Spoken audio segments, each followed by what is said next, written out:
Welcome back to another episode of the Humble Hustle Podcast. We are your hosts, Nick Jones and Kayla Ebner. Hello, hello. Today, we're going to talk about client management. So, Yes. something that obviously all of us as creatives have to deal with one way or another is communicating with our clients. And it's a really, really important thing that you need to be on top of throughout the whole process, because I know I've personally learned from my mistakes of, not communicating enough, not being clear, and just setting expectations with your clients on everything from, how the shoot is going to go to deliverables, through the editing process. So we're going to kind of talk about all of those things. And the overarching theme here is communication. So how important it is to make sure that you are just telling your clients what's going on throughout the whole process, because it may very well be their first time doing a shoot. Even if it's not, they've used someone else before who could have had a different process than you. So communicating with them is huge. And we're going to just talk about kind of going through from all the way to, starting the contract process to the end and talking with them about next steps, assuming the shoot went well. So we're just going to dive into client management. All right, yeah. So why don't you kind of kick us off? We're going to start, like you said, with contract stuff. Yeah. So where do we go? I have, in the beginning, and I've mentioned this briefly on the podcast before, but I didn't always have a contract in place. Tisk, tisk. It did not go well. In a couple cases, it does kind of bite you in the ass. And so it's really just better for both parties involved, both you and your clients, to have that lined out. It sounds so intimidating. Like, I almost like to say agreement instead of contract, because a contract sounds kind of scary. But just having something in place that very clearly states out, like, this is when the shoot is going to happen. This is what you're going to get. This is how the process is going to go. And all of, obviously, like, some of the legal speak in between that you should definitely consult a real lawyer about. That's a very important thing as well. You don't want to just pull something off the internet and hope that it works, because it might not hold up. But just that fact of having that security, talking about, when you're going to deliver things, how many revisions they get. Like, there's so many things that go into it. So just having a contract is really helpful for everybody involved. Yeah. I mean, at this point, it should just be automatic. The clients should expect it, honestly. Like, you should not do any project without one. Yeah. And you can always add to it too. So, like, I've found that, I didn't used to not have the amount of revisions per video, per photo in my contract. So I've added that because, that prevents people from coming back and saying, I want this changed. And then you change it and they say, well, actually, no, I want this. And then over and over and over again, it snowballs into this, this difficult thing that never ends. So that's a huge part. It's where the communication starts. Yes. Like, you can say anything you want, but if it's not written in the contract, it doesn't matter. Yep. So everything needs to be written here. Mm-hmm. So this is like the baseline of all communication needs to start here. Yep. Yeah, I totally agree. And even between that, like after the contract, just having everything in writing. So I've even started, if I have a phone call with a client, going over things, sending them an email recap, being like, okay, so here's what we talked about today, just so you have Exactly, that. yeah. Because people are busy, people forget. So just making sure that you're following up and saying, okay, here's what we talked about, and this is what we're going to do going forward. Or worst case, I mean, hopefully this doesn't happen, but if the client says something like, oh, we'd never talked about this, and then you're like, actually we did, and then you show them the email. Or it's in the contract. Exactly. Here. I feel like most clients read the contract. Mine's not. Mine's not like super long. If you don't read them, then you're a fool. Yes. Like, yeah. you read the contract. Right. Every word, or else you're stupid. Like, honestly, just read the contract. You have to. Very important to read it. And consult a lawyer. Make sure that you have your I's dotted and your T's crossed, I think is what they say. We both did this recently, but the legal page, I got a couple contracts from her. I have a lawyer that amends contracts for me as well. So just making sure it's coming from a reputable source is good. But yeah, it's really the formation of starting that relationship with your client is the contract and making sure things are in place. All right. So where do we go from here? So after that, the shoot is happening. So not all of the production details are going to be in the contract. So that's when I guess I would send more of a detailed timeline, or, sometimes that's even in my proposal of my ideal production schedule of, this is how this is going to go, making sure that they are on board with that, and just recognizing that you need to communicate those pieces as well. Because again, they might not have ever done something like this before. Yeah. I mean, putting together that production schedule is a crucial part, because if they haven't done it before, or even if they did, there are a lot of small details that need to be ironed out prior to the production day. Mm-hmm. So you need to go back and forth with your contact, whoever it is, to make sure everything is in place to give you the best chance of everything running smoothly. Yeah. And just to make sure that everyone's on the same page. Right. So that's huge. So once, you have that shoot, everything goes to plan. And we also wanted to kind of talk about, Nick has a lot of clients who are virtual, and I would say most of my clients are more face-to-face. So can you kind of talk to me about how that process works? Yeah, our differences in our kind of client communication and management versus because most of mine are remote, because I do a lot with e-commerce products. So essentially they just ship me their product, and there can be anywhere in the world, anywhere in the country, so they don't have to physically be here with me.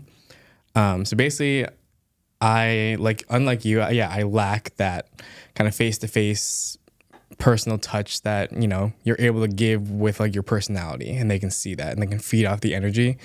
I don't really have that.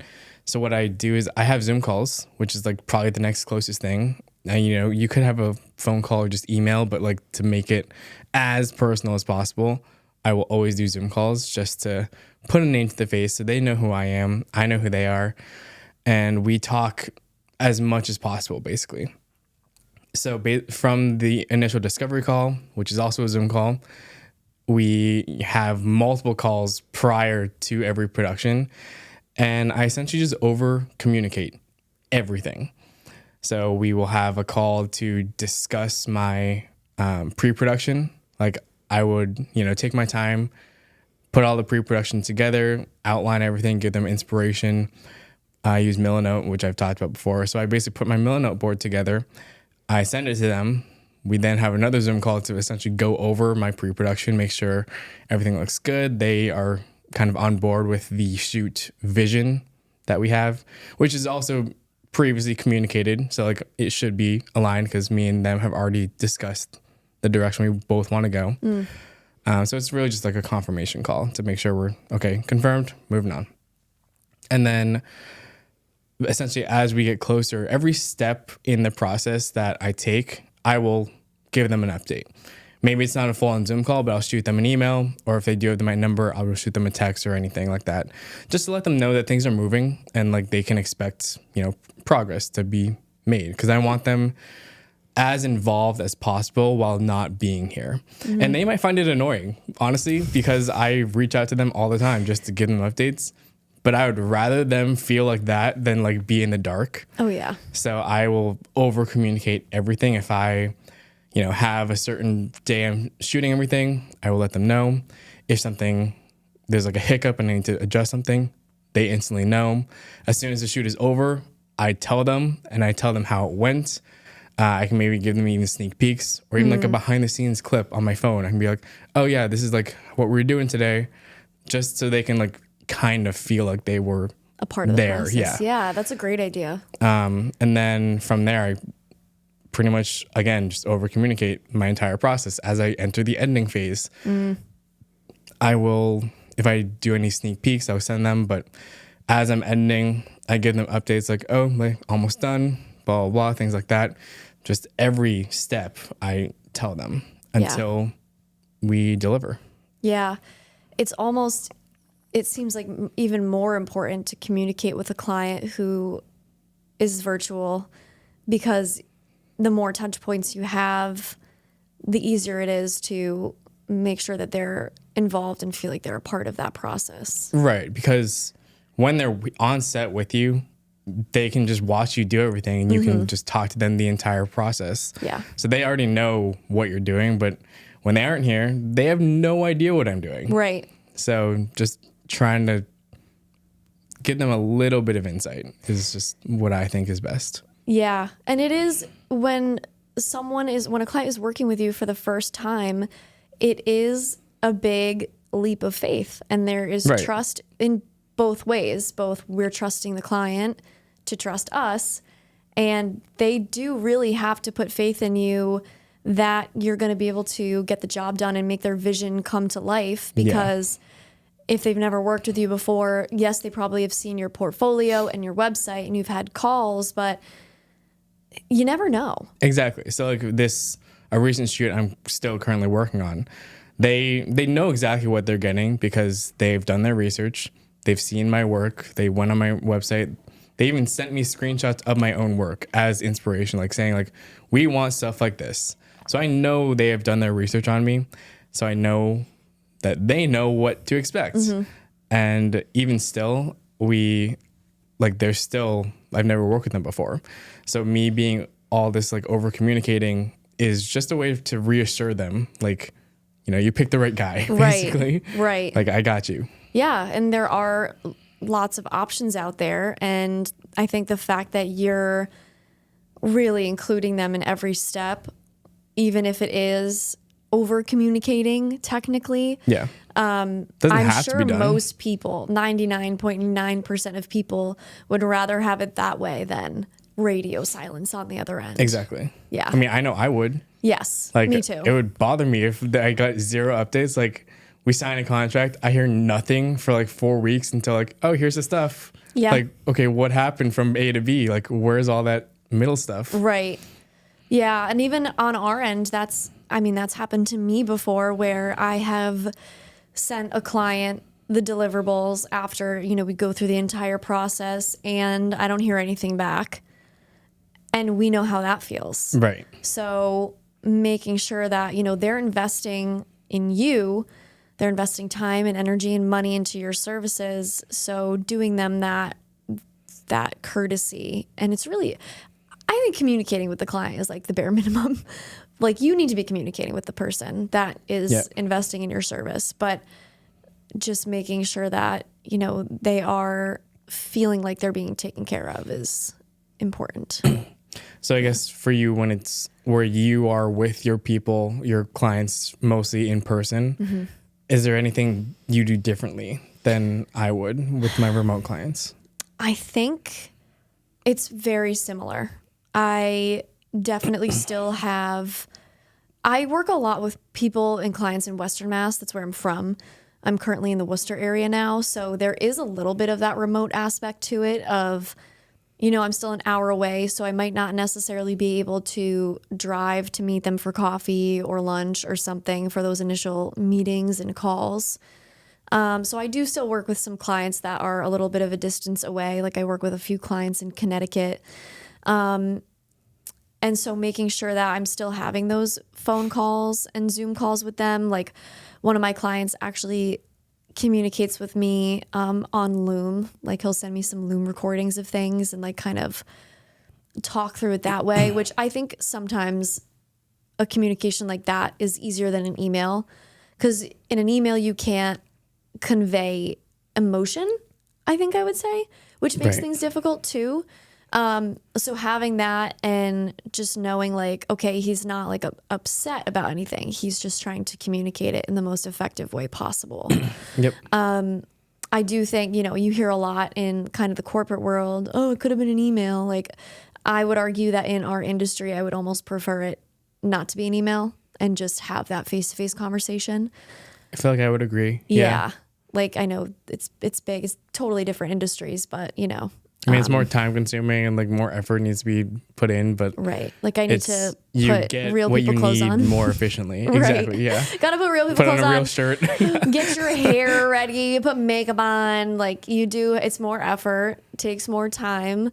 But I do feel like, when I'm able to meet a client in person, and even sometimes when it's walking through the space before you're shooting somewhere, like a couple of my gym clients, just seeing the space helps a lot, and meeting, the employees of the company and all of that just helps to establish that connection beforehand.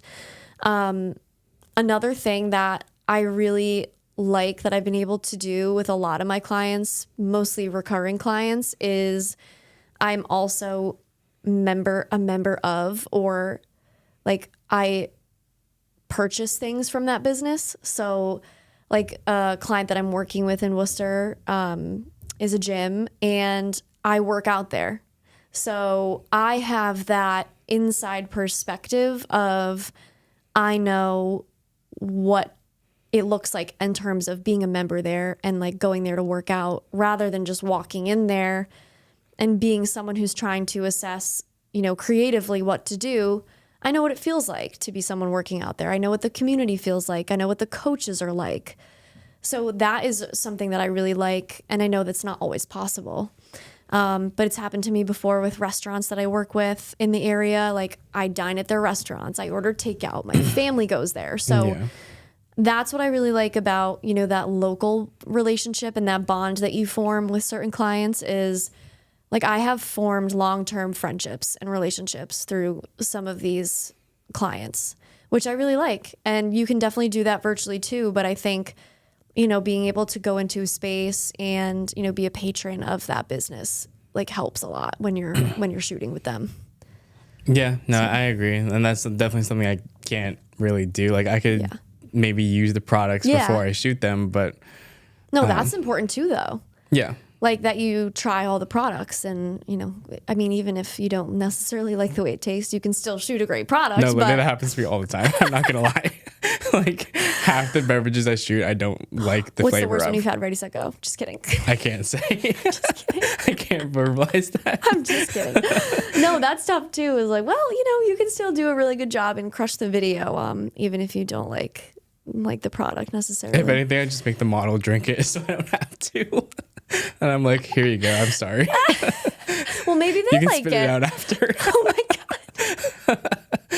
Oh my god. Damn, we're keeping it real. It's true.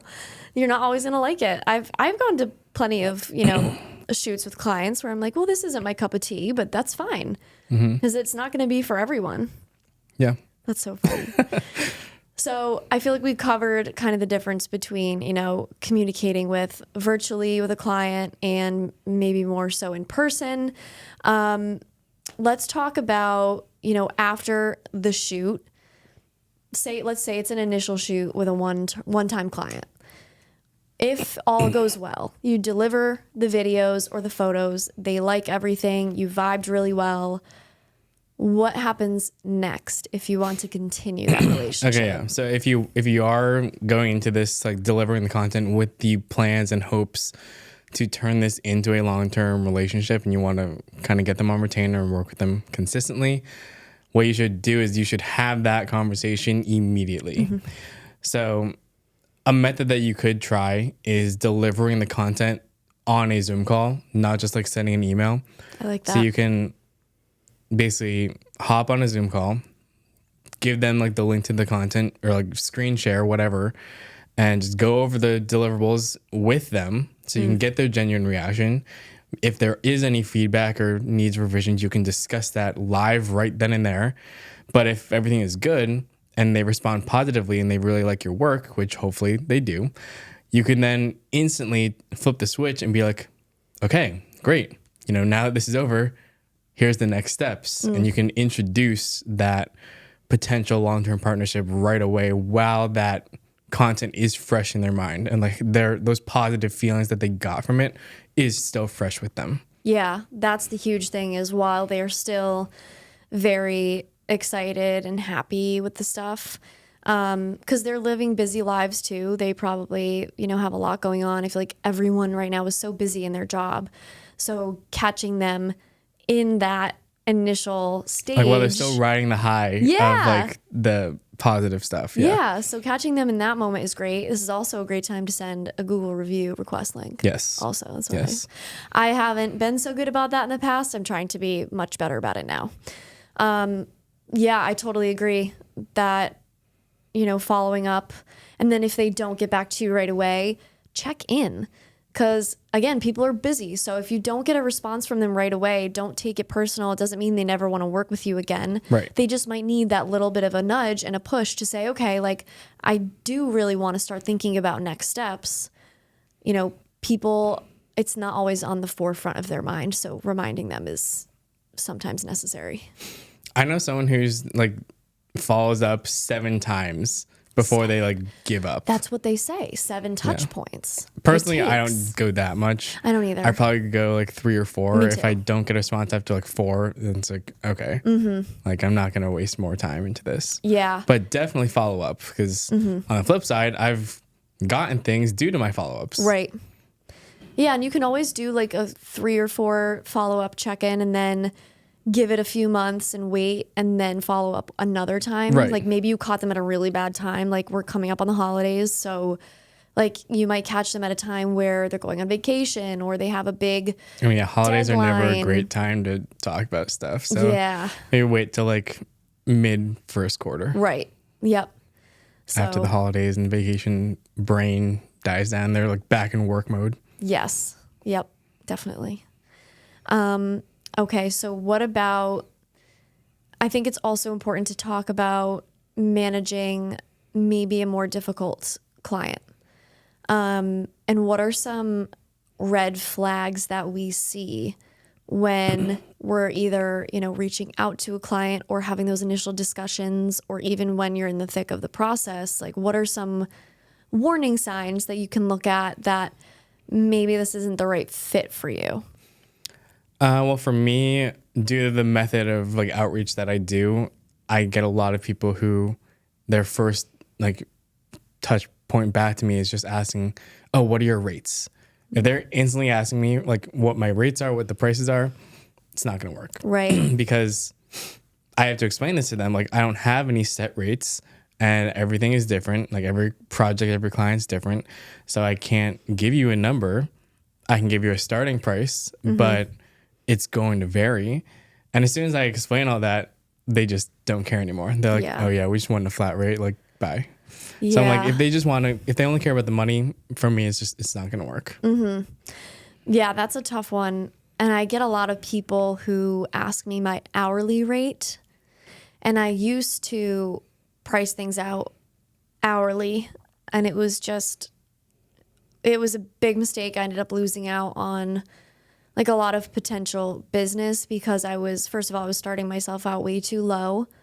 And like you said, it's also every project is different. It's going to take a different amount of effort, different amount of time, setup, equipment, all these different things that go into it. So like pigeonholing yourself into an hourly rate, it locks you into that. So if you are communicating with a client, this happened to me with a client once, they were like, we need, this amount of photos, this is the project, what would your cost be for this? And I gave them a cost and they were like, actually, we don't need you to edit. After all was said and done, we don't need you to edit anything. We just want the raw files. So we just need your hourly rate. And it was like, well, damn, that's not ideal.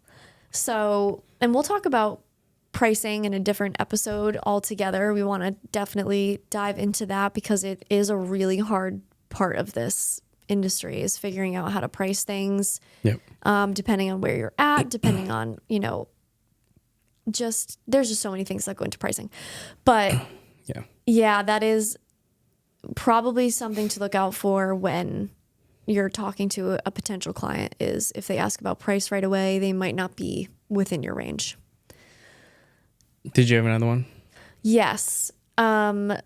We talked about, this one happens to me a lot, and unfortunately, not a lot. I would say it's happened a few times. And this is where the contract comes in. But I have a few clients that have asked me for multiple revisions on things. So they will come to you and say, you know, we would like this changed, and then you change it, and they come back to you and they say, oh, we need also these things changed. So I would, like that. I don't even understand that. Like that just I bothers me. know. Like, yeah, it's why didn't you tell me this the first time? Like, did you Right. not watch it carefully enough to like notice all this the first go around? exactly. Like, pay attention. Right. Watch the thing in full. If you want things changed, tell me one time. Exactly. That's the other thing. So I have my contracts all include, it's like either 1 or 2 rounds of revisions based on, you know, what the project is. 2 is probably the most I would ever offer. Yeah, definitely. I mean, if I don't know. I've heard of some people offering like infinite amounts of revisions. That I would never do that. It's so much. Like if you encounter one of these clients that wants all these revisions, It could turn into you're like a gonna get 3-week fucked. project into like a year-long Exactly. project. Yeah. And that happened to me recently. A client, I delivered all the stuff in May of this year. It was like months and months ago. And we went through a couple rounds of revisions. I did go above and beyond for this client and did extra revisions. And then they've recently, a couple weeks ago, reached out and said, oh, actually, can you change this, this, and this? And I had deleted the Final Cut project file. So like I have to, like I only keep the project files for a certain amount of time. Like I keep raw See, files. that's interesting. I keep everything. I don't keep the project file after it's like 6 months.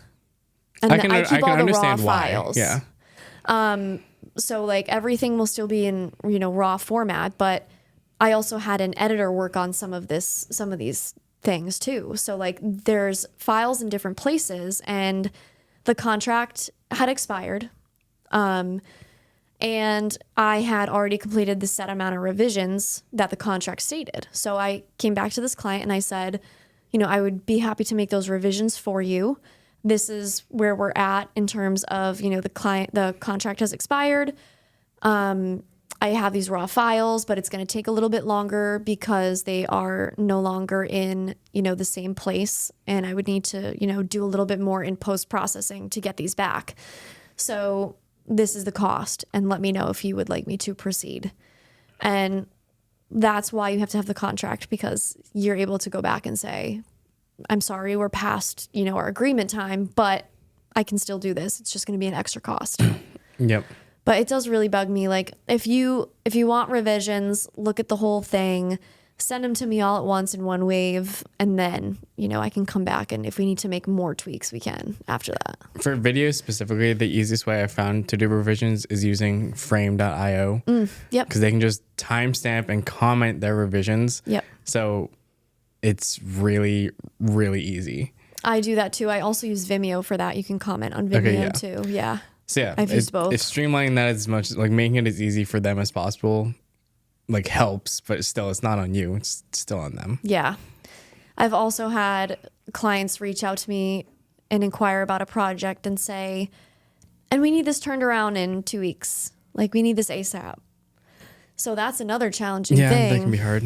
I mean, for certain situations, I can understand.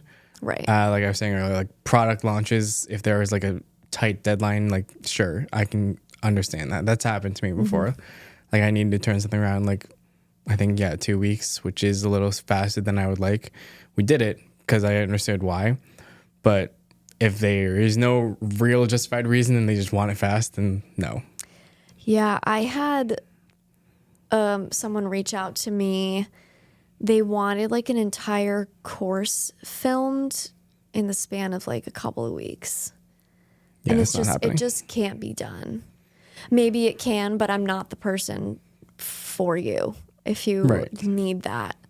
And that's the other thing, is you're going to encounter potential clients who, they lay out what they are looking for, and a couple things could happen. Maybe you just don't get a good vibe from them, or you just don't think that you're going to be able to meet their needs of what they're looking for. And you have to be able to take a step back from the situation. And this is hard in the beginning, especially to say no to people, but you might have to say no. And that's okay. And I know that it's tough to say no to people. I still struggle with this of saying no, but sometimes it's just not not the right fit. You need a level of confidence to say no to things. Obviously, yeah, if you're in like the very, very beginning, say yes to most things just to practice, if anything, just use your camera more. But when you're at the point where you don't need to do that, like, and it's up to you to like determine whether or not this is worth your time or not, you need to be confident in your abilities and confident that you will get a client down the line that is worth it to say no to this one. Mm-hmm. Yeah. Yep. I think that wraps it up. Yeah. So client communication is key. Just making sure that you are being abundantly clear. Everything is in writing. Everyone understands. Over communicate is never a bad thing. Right. Mm-hmm. So hopefully this was helpful. And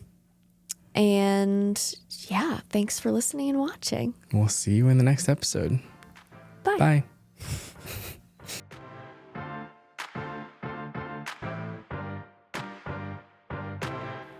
You can start. No, you start. Okay. You have to do the intro, and then I can kind of, I'll tee us up. Okay. Hold on, wait. Oh yeah, okay. All right.